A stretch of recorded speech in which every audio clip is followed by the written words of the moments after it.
Okay, this video is what is the best look for middle-aged men? And first of all, where did this come from? I was in the kitchen with the wife, and she's gotten overweight because she eats meat and she still eats fried food, and she compensates for that by eating a lot of vegetable smoothies and exercising. But it's been going on about 10 years, and I said, look, if you really want to lose all the weight, you got to go low-fat vegan. That's the most important thing. And she was annoyed with me, so she says to me, she goes, well, I'd rather be fat than be ugly. And I'm like, all right. She's like, when I married you, you were a hunk, but now you're bald and you got this disgusting goatee. So I shaved it off. Okay, and the secretary at work, she said to me, Dr. Rogers, whoop, you just shaved off 10 years. So, I don't know how much of a difference it makes. And I don't like shaving this area, but it was kind of funny to be able to fix that so fast, so to speak. The joke is there's no good place for a webcam with a middle-aged man. Above shows a bald head, below shows a double chin. A lot of middle-aged guys, they do insecure things like combing over their bald head, and it's best to just be yourself, comb it back, and it's like a confident look. It just works better. There's Oscar Wilde who said, be yourself, everything else is taken. To slow down balding, don't use any shampoo. Even the Johnson's baby shampoo has at least 2 extragenics. I don't use that stuff anymore. And I noticed once I stopped using that about a year ago, I started hair growing back. I know you can't see much, but to the people who know me, and I can see there's a lot more there than there was before. Also, you got to, top of your head is the hardest thing for your heart to perfuse is straight up against gravity. So you want to optimize your diet and all that stuff. Low-fat vegan gives you the best blood flow, the best oxygenation in your tissues. So you'll be less likely to lose the hair on top of your head. It's thought to be potentially partly ischemic. A lot of it's genetic, if your father was bald and all that stuff. Hair should match your personality.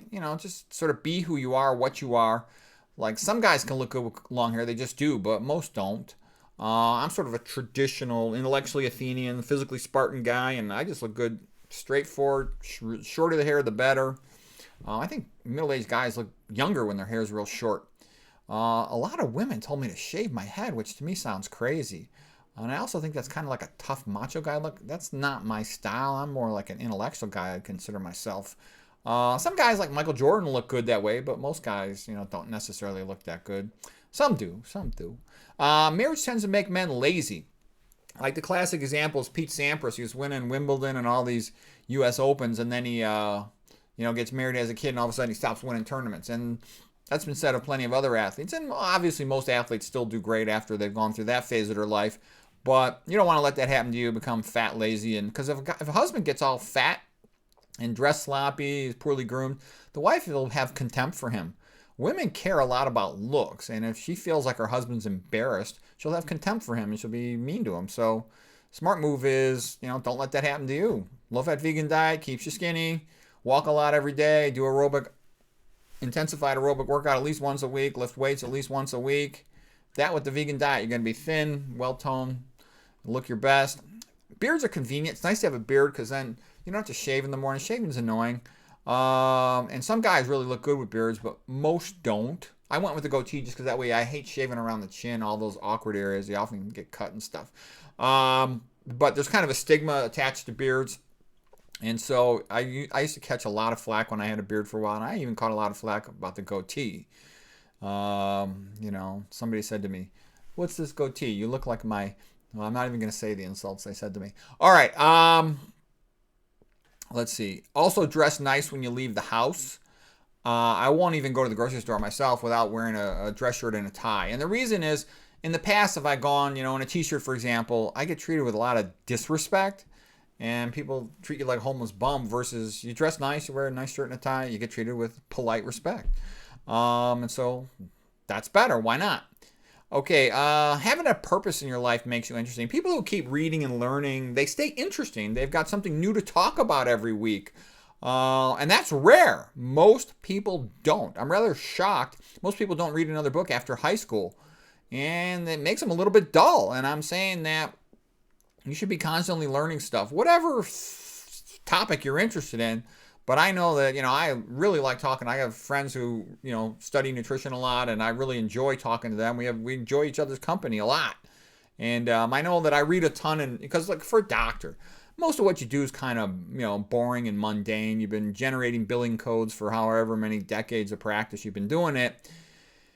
And that's what you do to get paid, and thank God for that. But if you want to do anything interesting, you got to read about, additional things. For example, one of the main things I do is work as a neuroradiologist, reading brain MRIs. But I also read a lot about ophthalmology, and then stuff that you would consider neurology, the biochemistry of dementia, et cetera, et cetera. And I have tons of interesting conversations with all kinds of docs from different fields and other persons who care about that sort of thing.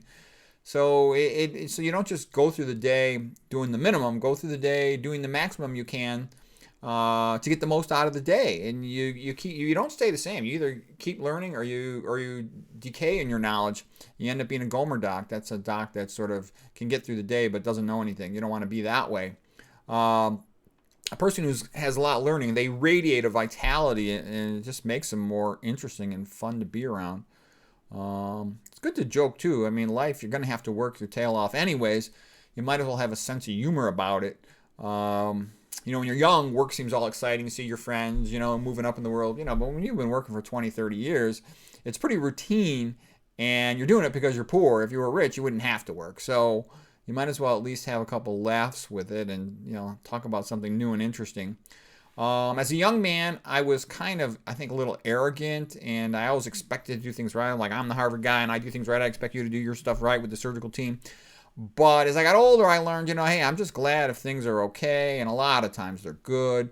And by lowering my expectations, I don't know, I just got along a lot better with people. And I also noticed that when I went low-fat vegan, I mellowed out a lot, and I got along with other people a lot better.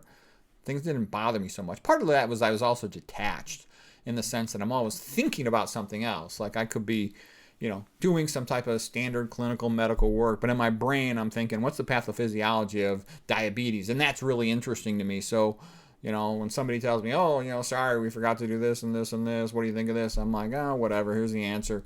But my brain's really thinking about something else, and I don't know, but that actually helped me get along better with people. I wasn't so caught up and intensely in the moment, overdoing it. So anyways, I hope these things are helpful.